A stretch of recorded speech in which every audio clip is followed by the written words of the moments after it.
Next is question number 3।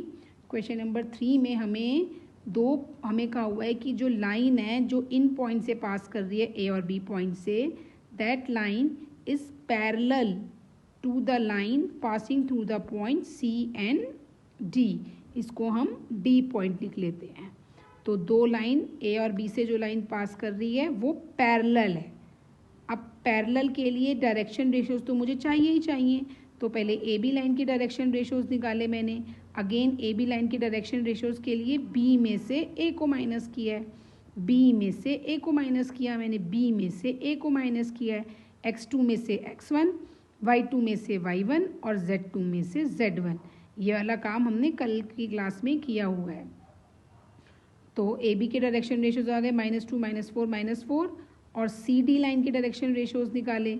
Again x2 में से x1, y2 में से y1 और z2 में से z1 को माइनस किया। तो सी डी लाइन के डायरेक्शन रेशियोज आ गए 2, 4 और 4, जिसको मैंने a2 b2 c2 मान लिया है और पहले वाले को a1 b1 c1।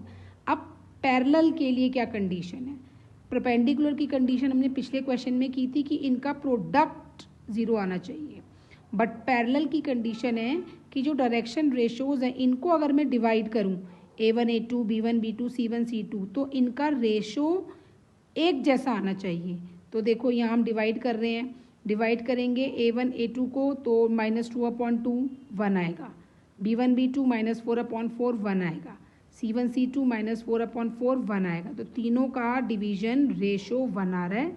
इसका मतलब लाइन जो ए बी है वो सी डी के पैरेलल है।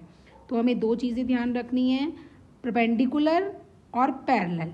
परपेंडिकुलर के लिए हम डायरेक्शन रेशोज या डायरेक्शन कोसाइंस कुछ भी हमें गिवन है, और गिवन नहीं है तो सिर्फ हम डायरेक्शन रेशोज ही निकाल लेंगे, उनका प्रोडक्ट और सम 0।